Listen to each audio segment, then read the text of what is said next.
अस्सलाम वालेकुम, मैं राजा आदिल और आप देख रहे हैं मेरा यूट्यूब चैनल। आज 26 नवंबर बहुत ही अहम दिन पाकिस्तानी सियासत में, क्योंकि आज इमरान खान ने जो कुछ अर्सा पहले लॉन्ग मार्च का ऐलान किया था और लॉन्ग मार्च इमरान खान साहब कर रहे थे। उसके बाद उनको जब गोली लगी गई, उन पे जानी हमला हुआ, उसके बाद वो मौखर भी हो गई और आहिस्ता आहिस्ता स्टार्ट भी थी। लेकिन आज उस लॉन्ग मार्च का अख्ताताम इमरान खान साहब ने करना था रावलपिंडी में आके। लोग सुबह से पूरे पाकिस्तान से जोक दर जोक रावलपिंडी की तरफ निकल रहे थे। आज मैंने ख़ुद भी वो जलसा अटेंड किया और मैंने फुल वो गैदरिंग अटेंड की और वहाँ से मैंने पूरा ऑब्ज़र्व किया। छोटे बड़े बुज़ुर्ग जितने भी आप ऑफ एज, मतलब जितनी भी एज के आप लोगों को देखें, वो उस जलसा गाह में मौजूद थे और सबका जोश ऐसे था कि जैसे कि इमरान खान ने एक जंग के लिए उनको बुलाया है, एक ऐसी फ़ैसले के लिए उनको बुलाया है कि जिससे शायद उनकी नस्लें आगे उनका फ़ैसला होता, या उसकी नस्लों का जो है वो फ्यूचर डिसाइड होना था। ख़ैर, इस जलसे में इमरान खान ने जो मेन चीज़ की है, जो बड़ा सरप्राइज़ दी है, वो सरप्राइज़ ये है कि इमरान खान ने असेंबलियाँ तहलील करने का फ़ैसला किया है। असेंबलियों से इस्तीफ़ा देने का फ़ैसला किया है, तमाम असेंबलियों से जहाँ-जहाँ उनकी हुकूमत है। ख़ैर, वो तो हम बाद में अब देखेंगे पॉसिबल है या नहीं है, वो भी डिस्कस करेंगे। लेकिन हम यहाँ पे देखते हैं कि कुछ लोग अब, मीडिया चूँकि बहुत ज़्यादा मुखालिफ है इस चीज़ के, और लफाफी आजकल बहुत ज़्यादा चल रहे हैं मीडिया में लोग, तो वो अभी इसको अगर ये कह दें कि ये गैदरिंग अच्छी नहीं थी या बुरी थी या कुछ भी ऐसा है, तो वो बिल्कुल अहमकों की दुनिया में रह रहे होंगे। क्योंकि हमने देखा है कि लोग पूरे पाकिस्तान से, अगर कोई मोटरवे पे से सफ़र कर रहा था, अगर जो और रावलपिंडी इस्लामाबाद की तरफ कोई आ रहा था मोटरवे से, तो वो भी कह रहा था कि इस्लामाबाद की तरफ या रावलपिंडी की तरफ जाते हुए इतनी गाड़ियाँ, इतना हजूम हमने कभी नहीं देखा। रावलपिंडी इस्लामाबाद के अपने लोगों ने भी लब्बैक किया इमरान खान की आवाज़ में, और वहाँ पहुँचे और फुल जोश व खरोश से वहाँ पहुँचे। उसके अलावा अगर हम देखें तो आप आवाम का जोशो खरोश इतना है कि जो मैंने एजेड लोग देखे, जो मतलब 70 साल की उम्र होगी उनकी, 75 साल होगी, 80 साल होगी, शायद उनको इमरान खान अगर बहुत भी तेज़ी से भी तब्दीली अगर पाकिस्तान में करे, तो शायद वो अपनी ज़िंदगी में ना देख पाएँ। वैसे तो ज़िंदगी मौत अल्लाह ताला के हाथ में है, लेकिन वो भी अपनी नस्लों के लिए निकले। वो अपनी नस्लों को बता के निकले कि देखो, हम इस उम्र में निकल सकते हैं, तो तुम लोग भी निकल सकते हो।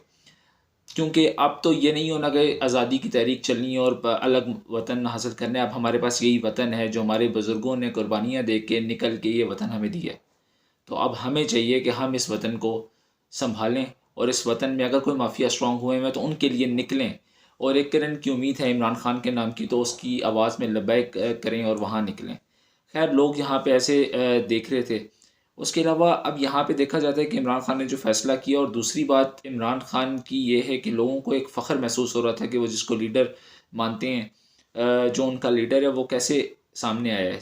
क्योंकि बहुत से लोग हैं जो वो नवाज़ शरीफ साहब को इनकलाबी लीडर कहते थे या कुछ भी ऐसे कहते थे। तो अब वो कोई भी आपको ये कहे कि नवाज़ शरीफ साहब इनकलाबी लीडर हैं, तो बस उनके लिए हदायत की दुआ या उनको ठीक होने की दुआ दीजिए।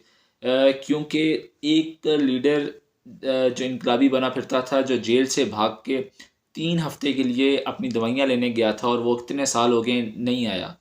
लेकिन उसके निस्बत एक ऐसा लीडर जो आप 4 गोलियाँ खा के 4 गोलियाँ खा के, सरेआम गोलियाँ खा के 3 हफ़्ते के अंदर-अंदर दोबारा वो कंटेनर पे नज़र आया, दोबारा वो स्टेज पे नज़र आया। जब अवाम ने अपने लीडर को देखा कि वो 4 गोलियाँ खा के भी अब स्टेज पे आ रहा है, और इमरान खान का एटीट्यूड सबको पता है कि जैसे ही वो गाड़ी से उतरे और स्टेज के लिए लोगों ने सहारा देने की कोशिश की और ऊपर चढ़ाने की कोशिश की, तो उन्होंने पीछे कर दिया और ख़ुद वॉकर के ज़रिए सहारा लेके वो स्टेज पे गए और बैठे और उन्होंने तकरीर की। अवाम को फ़ख्र था इस बात का कि वो उस लीडर के पीछे खड़े हुए हैं जिसने पहले ख़ुद गोली खाई है और फिर अवाम के आगे आई है। उसने पहली गोली ख़ुद खाई है और पहली गोली खा के डर के भागा नहीं है कहीं। वो 3 हफ़्ते के अंदर जैसे ही उसकी पट्टी खुली और वो अगले दिन दोबारा वो मौजूद था, वो आवाम के अंदर मौजूद था, और वो दोबारा उसने वही वहाँ से ही फ़ैसला किया। उसी जोश से वो ललकारा अपने मुखालफों को, उसी जोश से अपने वतन के लिए निकला और उसी जोश से अपने वतन में लोगों को आगे उसने किया। ख़ैर, रही बात ये, तो अब सियासी तौर पे अगर कहते हैं कि इमरान खान को सियासत नहीं आती या कुछ भी ऐसा, तो इमरान खान ने आज एक ऐसी शॉट खेली है, ऐसी शॉट खेली है कि शायद उनके मुखालफिन ये सोच भी नहीं सकते थे कि ये हुआ क्या है। खैर आज सबसे जो यूनिक उनकी जो तकरीर की बात थी, उनकी तकरीर की बात आखिर में जो की है, जो मुझे ख़ुद जो है वो बड़ी अच्छी लगी। उन्होंने कहा कि मेरे पाकिस्तानियों ये याद रखना कि तुम एक अज़ीम कौम हो और तुम्हारा मुस्तकबिल एक शानदार मुस्तकबिल है। ये एक लीडर ने वही सुनाई है हमें। ये एक लीडर ने हमें एक चीज़ सुनाई है कि भाई देखो, ये तुम लोग ही हो जिन्होंने अपने पैरों पे खड़ा होना है। ये तुम लोग ही हो जो इन माफिया के सामने खड़े हो सकते हो। ये पाकिस्तानी कौम ही है जो खड़ी होगी और इंशाल्लाह इंशाल्लाह अपना फ्यूचर डिसाइड करेगी। हम किसी के हाथों में अपना फ्यूचर नहीं रखेंगे। हम किसी के हाथों में जो है वो नहीं देंगे कि हमारा फ्यूचर क्या होगा, हमारे लिए अच्छा क्या होगा या बुरा क्या होगा। हम खुद डिसाइड कर सकते हैं। हमारे लीडर ने हमें ये सिखाया है। खैर आज जो बड़ा ऐलान किया है इमरान खान ने, वो किया है असम्बलियाँ तहलील करने का। वो हम अगर डिस्कस करें तो उसमें ये है कि दो मेन असम्बलीज़ जिसमें पीटीआई की हुकूमत है, वो है पंजाब की असम्बली और केपीके की असम्बली। जहाँ तक बात है की असम्बलीज़ की, तो नंबर गेम्स में केपीके की असम्बली में पीटीआई बहुत आगे है। उनकी 2/3 अक्सरियत है और वो वहाँ पे अगर चेंज कर लेते हैं अपना मतलब इस्तीफ़ा दे देते हैं और असम्बली गिरा देते हैं, तो अदम एतमाद की तहरीक आ ही नहीं सकती, क्योंकि अगर आ भी गई तो इतनी कामयाबी नहीं होगी उसको। तो वो 2-3 दिनों में, 4 दिनों में जब भी डिसाइड किया इमरान खान ने, तो उसके बाद 3-4 दिन के अंदर अंदर ही वो तहलील कर सकते हैं। रही बात पंजाब की, तो पंजाब में चूँकि नंबर गेम का थोड़ा सा मसला चल रहा था, क्योंकि 186 वोट्स आपको हुकूमत बनाने के लिए चाहिए होती हैं। जिसमें अगर हम वोट्स देखें या सीट्स देखें तो 180 सीट्स जो हैं वो पीटीआई की सीट्स हैं। और उसके अलावा जो है आपकी इत्तेहादी हुकूमत जो परवेज़ इलाही जिनके वज़ीर आला भी हैं, वो हैं 10 वोटों के साथ काफ लीग की सीट्स। तो इन दोनों की सीट्स मिलाई जाती हैं तो 190 सीट्स उनके पास पीटीआई के पास होती हैं, जिसकी वजह से उन्होंने हुकूमत भी बनाई हुई है। रही बात पीएमएलएन की, जो सेकंड लार्जेस्ट पार्टी है पंजाब में, उसमें उनके पास 167 सीट्स हैं।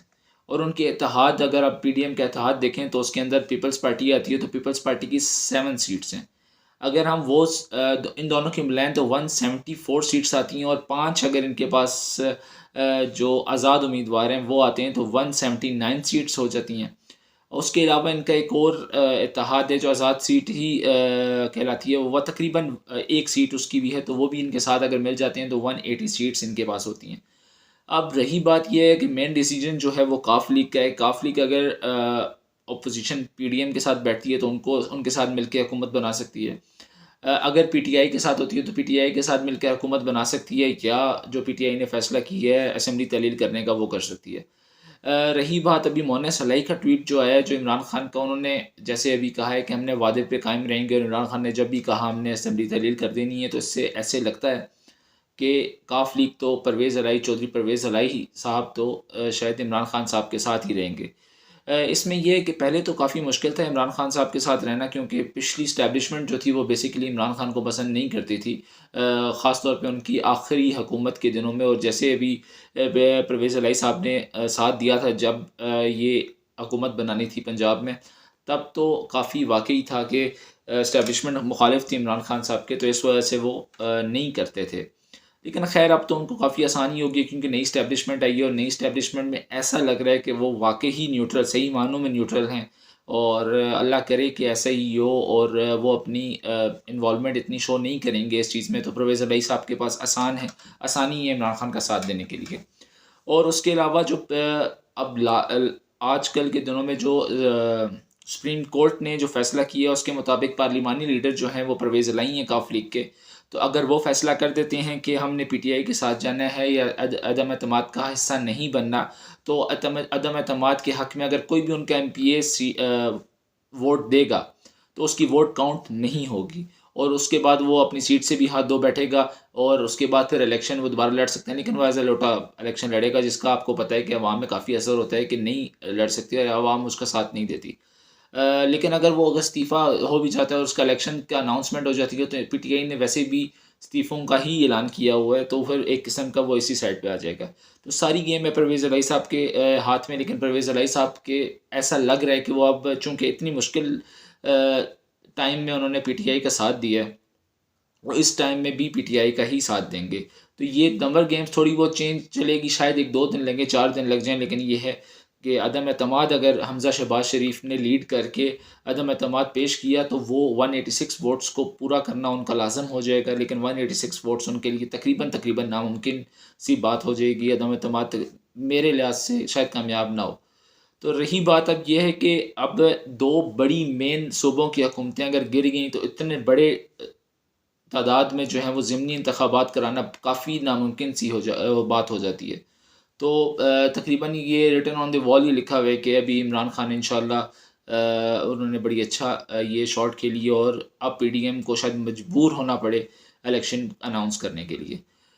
उसके अलावा इमरान खान ने अब ये टाइमिंग कैसे चूज़ की? मुझे ऐसा लग रहा है कि इमरान खान ने ये टाइमिंग इस वजह से चूज़ की है क्योंकि इस्टेब्लिशमेंट के, चूँकि हमें भी पता है अभी पिछले दिनों तकरीर भी हुई है, एक अहम शख्सियत ने तकरीर की है अपनी अलविदाई तकरीर, तो उसमें भी इमरान खान के ख़िलाफ़ तो नहीं, लेकिन अगर उनकी तकरीर सुनी जाए तो वो उससे आप अख़ज़ ये कर सकते हैं कि वो इमरान खान को कितना नापसंद करते थे आखिरी मामलात में, और अभी प्रेस कॉन्फ्रेंस भी पिछले दिनों कुछ गुजरी थी। खैर जब आर्मी चीफ चेंज होता है तो इसमें यही भी सोचा जा सकता है कि इस्टेब्लिशमेंट की एक सोच भी चेंज होगी, क्योंकि एक नया बंदा आएगा वो अपने नई सोच के मुताबिक करेगा, और वो अभी अपनी इब्तदाई दिनों में कम से कम कोई ऐसी सियासी हरकत या सियासी तौर पे वो अपने आप को इन्वॉल्व शायद करना पसंद ना करें। और रही बात इन आर्मी चीफ की, तो ये एक तो मोस्ट सीनियर आर्मी चीफ भी हैं, रेपुटेटेड शख्सियत भी हैं। तो ये इमरान खान ने भी शायद ये सोचा हो कि ये ऐसे इन्वॉल्वमेंट नहीं करेंगे और ये सही मानों में न्यूट्रलिटी को लाएंगे और सियासी पार्टीज़ को आपस में खेलने देंगे, और शायद इलेक्शन अनाउंस जो चूँकि इतनी बड़ी तादाद में ज़िमनी इलेक्शन नहीं हो सकते, तो इस वजह से शायद अनाउंस हो तो उसके बाद साफ शफाफ इलेक्शन इंशाल्लाह हो जाएंगे। खैर उसके बाद अगर हम ये यहाँ तक तो बात आ गई कि इमरान खान के लिए जो आवाम निकली है और आवाम इमरान खान के साथ खड़ी हुई है वो अलग बात है। उसके बाद आज एक और बड़े मज़े की चीज़ें आई हैं कि हमारे प्राइम मिनिस्टर जो हैं अभी, शहबाज शरीफ साहब, वो गए हुए हैं तुर्की। अब पता नहीं सहूलतकारों ने क्या सोच के इनको प्राइम मिनिस्टर बनाया है, क्या किया हुआ कि इनको ये शायद बताया भी नहीं कि भैया आप प्राइम मिनिस्टर हैं। बेसिकली पहले तो एक ऐसी चली थी कि army chief, new army chief जो हैं वो आके इनको सलूट कर रहे हैं, तो आगे से ये भी सलूट कर रहे हैं। इनको ये नहीं पता कि भाई आपका ओहदा थोड़ा-सा बड़ा है, आप प्राइम मिनिस्टर हैं, आप उनके लेवल के, या आप सिपाही नहीं हैं, कुछ भी नहीं है कि आप उनको आगे सलूट करें। लेकिन चलें, वो तो कोई बात नहीं होती, वो भी एक बहुत बड़ा ओहदा है चीफ आर्मी स्टाफ का। तो उनके लिए चलें, आप दोस्ती में भी और वैसे भी आप सलूट कर सकते हैं। उसके अलावा आज जो तुर्की में वो वेटर्स को पकड़-पकड़ के कह रहे हैं कि मेरे साथ सेल्फ़ीज़ खींचो, मेरे साथ सेल्फ़ीज़ खींचो। ये एक अजीब-सी, मतलब हमारी अब इसको हम क्या कह सकते हैं कि हमारी वो औकात तो नहीं कह सकते, औकात के बारे में ही आप कह लें या स्टैंडर्ड के बारे में कह लें कि हमारा स्टैंडर्ड कितना ज़्यादा गिरा है पाकिस्तान का, कि एक तरफ से वो लीडर था, वो प्राइम मिनिस्टर था इमरान खान, जो जाता था कहीं भी, कहीं यूरोपियन कंट्रीज़ में जाता था या किसी भी कंट्री में जाता था तो उसको एज अ सेलिब्रिटी आप उसको वहाँ पे ट्रीटमेंट दी जाती थी, और वहाँ पे वो एक माना जाता था बात, और उसकी आगे इन्वॉल्वमेंट काफ़ी ज़्यादा होती थी बड़े बड़े लीडर्स के बीच में। और दूसरी तरफ ये प्राइम मिनिस्टर हमारे हैं जो दूसरे मुल्क में जाते हैं, और एक तो उनको फ़िज़राई बिल्कुल भी नहीं मिलती, अगर मिलती भी है तो पाकिस्तान के लिए थोड़ी बहुत मिलती है। उसके अलावा वो दूसरे मुल्क में जाते हैं और वेटर्स को खींच-खींच के कह रहे हैं मेरे साथ सेल्फ़ीज़ खींचो, मेरे साथ सेल्फ़ीज़ खींचो। तो मुझे तो ये लग रहा है कि इनको बस एज़ अ बच्चा जैसे इज़्ज़त करता है तो ऐसे इनको दे दिया। ख़ैर ये तो बात थी, अल्लाह पाकिस्तान के लिए सब कुछ बेहतर करे। आज एक बहुत बड़ा दिन था, आज पाकिस्तान की सियासत के लिए बहुत बड़ा दिन था, क्योंकि आज बहुत बड़ा फ़ैसला किया गया। शायद इस फ़ैसले के बाद हम बहुत जल्द अपने मुल्क में इलेक्शन की डेट देखें और इलेक्शन का माहौल देखें। लेकिन अब इसमें ये बात है कि पीटीएम थोड़ा-सा ये सोचेगी कि इस टाइम पे इलेक्शन किए, क्योंकि इस टाइम पे इमरान खान की पॉपुलैरिटी काफ़ी आ गई और पीडीएम की थोड़ी बहुत क्या, बहुत ज़्यादा ही डाउन है। उसके अलावा अब इस्टेब्लिशमेंट, जो पुरानी इस्टेब्लिशमेंट की बात हो रही है, तो उसके हक़ में भी कुछ रैलियाँ जारी हैं। 20 लोग, 30 लोग, 40 लोग, ये पहली बार देखे जा रहे हैं कि उनके हक़ में भी लोग निकल रहे हैं। तो 20 लोग, 30 लोग, 40 लोग कहीं ऐसे मुख्तलिफ़ छोटे शहरों में निकल रहे हैं। खैर अब अल्लाह बेहतर करेगा, नई इस्टेब्लिशमेंट आई है, इंशाल्लाह नई हुकूमत भी आएगी, और इस फ़ैसले के बाद शायद इलेक्शन की डेट भी अनाउंस जल्दी से जल्दी हो जाए। तो हम दुआ ही कर सकते हैं कि पाकिस्तान के लिए जो कुछ भी हो बेहतर हो। आज के लिए बस इतना ही। इंशाल्लाह फिर इंशाल्लाह आपके साथ एक नई वीडियो में मुलाकात होगी। अल्लाह हाफ़िज़।